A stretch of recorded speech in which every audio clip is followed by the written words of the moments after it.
Hello and welcome to this episode of Nothing Ventured with me, Aarish Shah. Today on our primer we have Amardeep Parmar.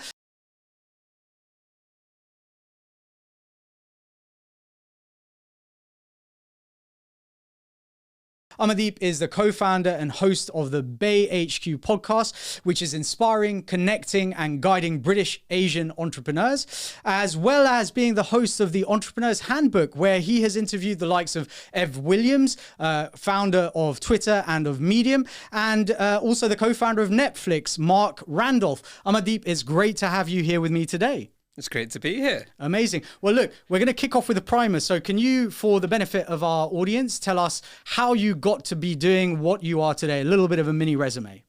Sure. So it doesn't make any sense, my story. Excellent. And I think all the best stories are like that. Yeah. So I was in tech consulting, again by accident, because the job title said business consultant. And then when I got there, it's like, oh, this is way more techy than I thought it was going to be. But I didn't really know what I wanted to do. So I just stayed there, get the promotion, then get a bit of golden handcuffs. Then January 2020, New Year's resolution, I started writing online because new year, new me, be productive, all of that kind of stuff. And you know how you get these kind of things, you're like, yeah, that's not going to last. And I didn't really expect it to last either.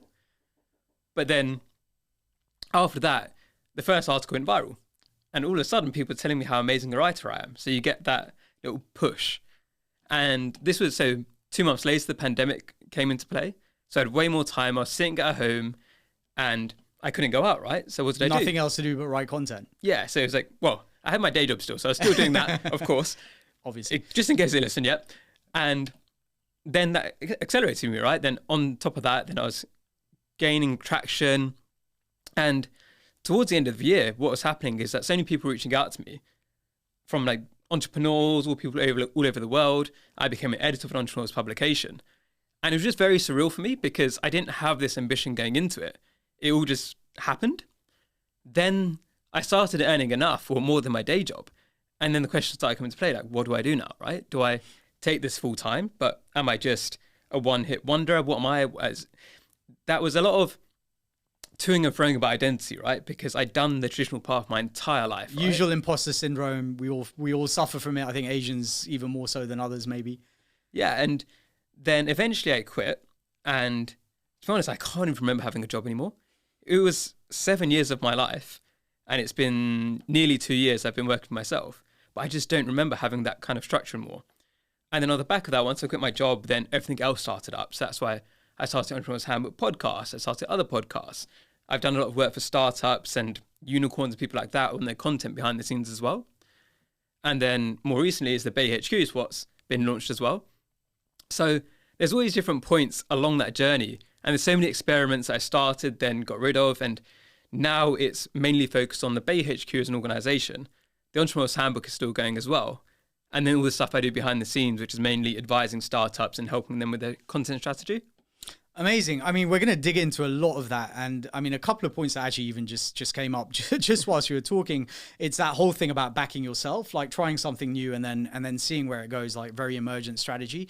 The whole thing around imposter syndrome is something that I definitely can identify with. Everyone feels like, I guess, they're failing until they're not.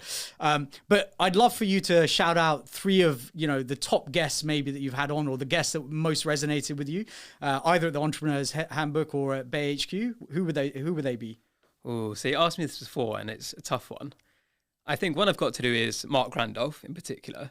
So Mark Randolph was the founder of Netflix, and what I've always found is that people who are the most successful, have the best on paper resume, are often really kind because they don't have the ego anymore. They don't need to have the ego. A lot of it comes from needing to prove yourself. And if you, like Mark Randolph doesn't need to prove himself. He's created a company that's changed the face of the world, basically, and how we consume content. And what stood out to me about him is that after the podcast finished recording, he stayed on for another hour and asked me about my story. Amazing. And you don't expect that sometimes of somebody that's successful. But that's what I've realized, that sometimes the more successful people have more time for you. They want to hear your story. They want to connect and they want to learn from you too. So they still have that hunger. So that would be one. Another one, let's say Nihal Mehta. So Nihal Mehta is the founder of ENIAC VC, and this is Nothing Ventured. So it's a great platform for him. So Nihal had, I think, 5 companies before he started his firm, and some of them failed, some of them did well. But now what it's really trying to back is people from different backgrounds and try and open up venture a lot more. And for me, one of the big things is that once I started the Bay HQ, he was across the pond, but he said, anything you need, let me know. You want me to put you in touch with me? I'll do it. And this guy has no reason to do that for me, right? We never met in person. I just interviewed him, but he's got that attitude of, okay, you're doing something which I like, I'm going to help you. There's nothing in it for him at all. So I really like that about him. And then another left field one is Ravi Singh. So he's the founder of Khalsa Aid. So this is a guy who at 30 grabbed a backpack, went to Somalia and tried to help out when everything was going on. Amazing. Then he got shot when he was like 35. His beard turned white, which is why he looks like he's about 80, but he's only in his 50s. And it's just that, to me, it's just crazy for somebody to just have the idea, like, I'm going to go and help no matter what the risks are. And then now he's created a whole organization which helps in so many different countries. And I think some of his stories, there's obviously the different business stuff of it, but it's just for somebody to go out their way and help people in that way. It's very kind, but it's also an incredible amount of organization, the business and the logic you have to do to be able to manage that kind of an organization as well, which sometimes gets underappreciated. Yeah. Amazing. Well, look, we're going to talk about a whole bunch of this stuff in the main podcast. I'm massively looking forward to it. Thanks, Amardeep.